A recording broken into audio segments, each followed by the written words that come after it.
Supreme কোৰ্টৰ সিদ্ধান্ত 251 সাংসদৰ সদস্য পদ বাতিল, চৰকাৰ ভাগিব।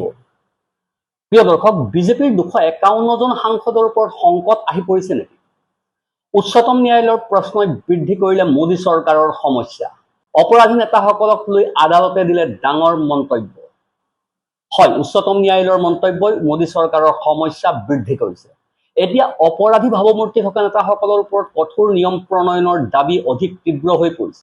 আৰু সংসদত বহি থকা জনপ্ৰতিনিধিসকলৰ বিৰুদ্ধে চলি থকা অপৰাধমূলক গোচৰৰ ওপৰত উচ্চতম ন্যায়ালয়ৰ শুনানিয়ে এক ডাঙৰ পৰিৱৰ্তন আনিব পাৰিবনে?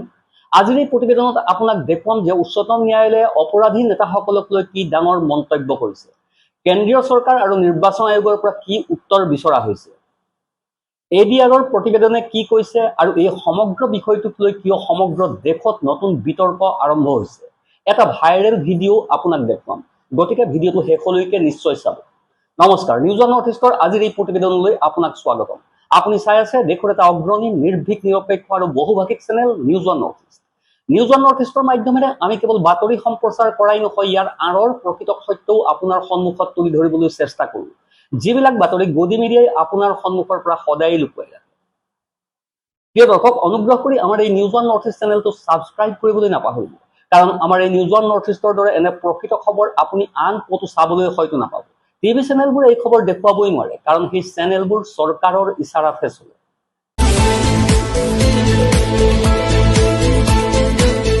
প্ৰিয় দৰ্শক, অলপ ভাবি চাওক, যদি কোনো ব্যক্তিৰ বিৰুদ্ধে গুৰুতৰ অপৰাধমূলক গোচৰ থাকে তেন্তে এই দেশত তেওঁক চৰকাৰী চাকৰিও দিয়া নহয়, কিন্তু সেই একেজন ব্যক্তিয়ে নিৰ্বাচনত প্ৰতিদ্বন্দ্বিতা কৰি সাংসদ, বিধায়ক, মন্ত্ৰী আৰু চৰকাৰৰ অংশ হৈ পৰে। এয়াই নেকি দেশৰ গণতন্ত্ৰ? এই প্ৰশ্ন এতিয়া দেশৰ সৰ্বোচ্চ আদালতেও উত্থাপন কৰিছে, আৰু ইয়াৰ ফলতেই ৰাজনৈতিক মহলত ডাঙৰ আলোড়নৰ সৃষ্টি হৈছে। কোৱা হৈছে যে উচ্চতম ন্যায়ালয়ৰ মন্তব্যই মোদী চৰকাৰৰ সমস্যা বৃদ্ধি কৰিছে, কাৰণ এতিয়া প্ৰশ্ন পোনপটীয়াকৈ সেইসকল নেতাৰ ওপৰত উঠিছে যিসকলৰ বিৰুদ্ধে অপৰাধমূলক গোচৰ পঞ্জীয়ন হৈ আছে। প্ৰিয় দৰ্শক, এই মুহূৰ্তৰ আটাইতকৈ ডাঙৰ খবৰটো উচ্চতম ন্যায়ালয়ৰ পৰা আহিছে, য'ত ৰাজনীতিৰ অপৰাধীকৰণক লৈ আদালতে অতি গুৰুত্বপূৰ্ণ মন্তব্য কৰিছে। এই হেডলাইনটো এবাৰ আপোনাৰ স্ক্ৰীনত চাওক। অপৰাধীয়ে চৰকাৰী চাকৰি কৰিব নোৱাৰে, তেন্তে দোষী নেতা নিৰ্বাচনত কেনেকৈ অৱতীৰ্ণ হ'ব পাৰে?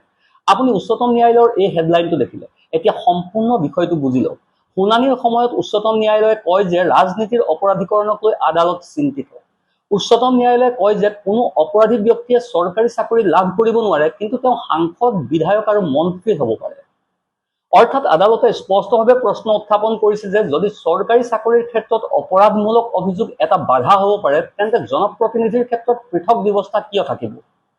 এতিয়া আগৰ ৰিপৰ্টটো চাওক। এই ৰিপৰ্টটোৱে বহু কথা কৈছে।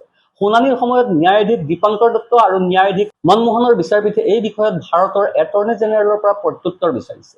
ইয়াৰ লগতে কেন্দ্ৰীয় চৰকাৰ আৰু নিৰ্বাচন আয়োগৰ পৰাও 3 সপ্তাহৰ ভিতৰত উত্তৰ বিচৰা হৈছে।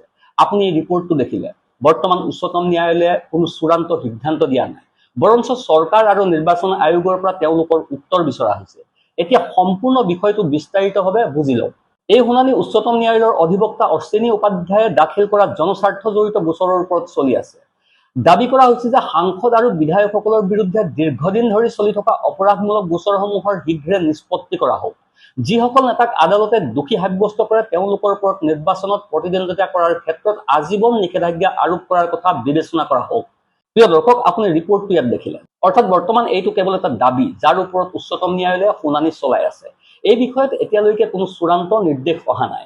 আহক এতিয়া কওঁ, এই দেশত কিমানজন নেতাৰ বিৰুদ্ধে গোচৰ পঞ্জীয়ন হৈ আছে। এতিয়া এই প্ৰতিবেদনখনৰ ডাঙৰ তথ্যটো চাওক, মন দিয়ক।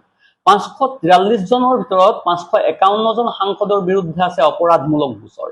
এছ'চিয়েশ্যন ফৰ ডেম'ক্ৰেটিক ৰিফৰ্মছ অৰ্থাৎ ADR-ৰ প্ৰতিবেদন অনুসৰি বৰ্তমান 18 সংখ্যক লোকসভাৰ 543 জন সাংসদৰ ভিতৰত 251 জন সাংসদৰ বিৰুদ্ধে অপৰাধমূলক গোচৰ পঞ্জীয়ন হৈ আছে।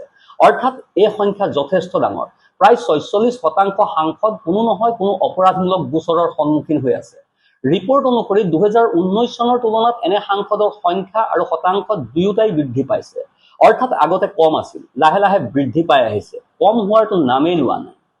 অৰ্থাৎ ৰাজনীতিৰ অপৰাধীকৰণক লৈ দীৰ্ঘদিন ধৰি চিন্তা প্ৰকাশ কৰি অহা হৈছে, আৰু এতিয়া এই একেই বিষয় উচ্চতম ন্যায়ালয়েও উত্থাপন কৰিছে।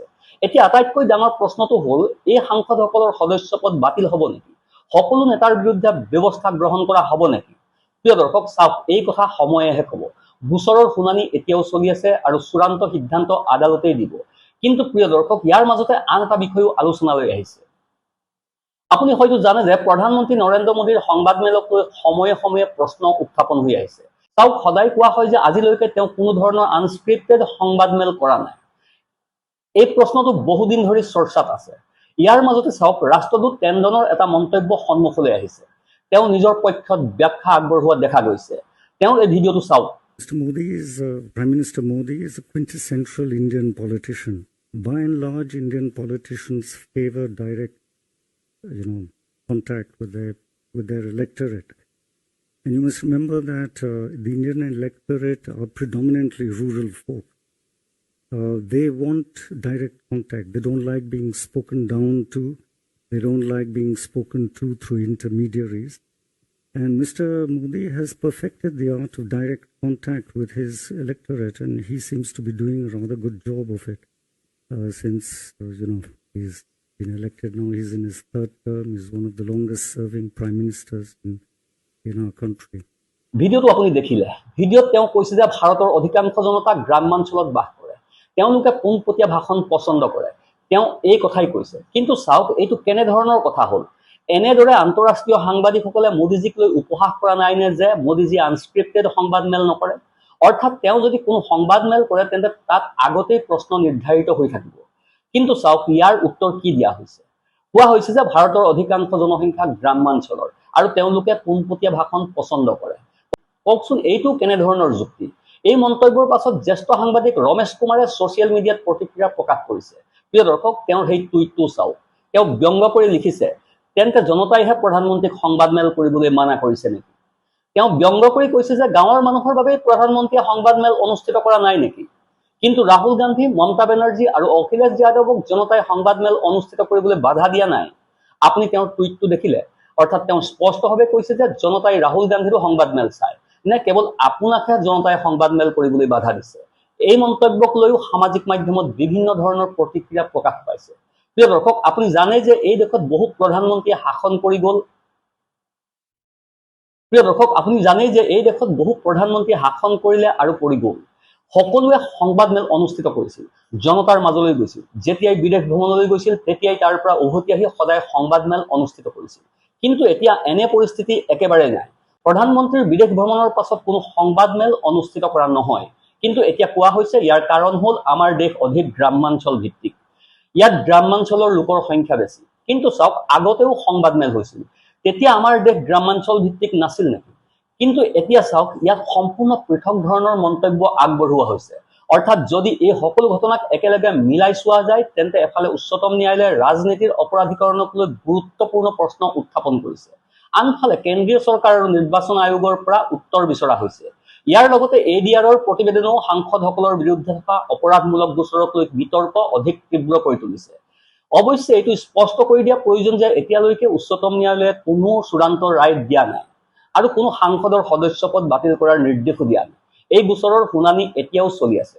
বৰ্তমান আটাইতকৈ ডাঙৰ প্ৰশ্নটো হ'ল, উচ্চতম ন্যায়ালয়ে ভৱিষ্যতে এই বিষয়ত কোনো ডাঙৰ সিদ্ধান্ত গ্ৰহণ কৰিব নেকি? ৰাজনীতিৰ অপৰাধীকৰণ ৰোধ কৰিবলৈ নতুন নিয়ম প্ৰণয়ন কৰা হ'ব নেকি? আৰু সংসদত বহি থকা জনপ্ৰতিনিধিসকলৰ বিৰুদ্ধে থকা গোচৰসমূহৰ শীঘ্ৰে নিষ্পত্তিৰ কোনো পথ উলিয়াব নেকি? এই সম্পূৰ্ণ বিষয়টোক লৈ আপোনাৰ মতামত কি? আমাক কমেণ্ট ছেকশ্যনত নিশ্চয় জনাব। খবৰটো ভাল লাগিলে ভিডিঅ'টো লাইক কৰক, শ্বেয়াৰ কৰক আৰু চেনেলটো ছাবস্ক্ৰাইব কৰিবলৈ একেবাৰেই নাপাহৰিব। Bureau report, news one north east.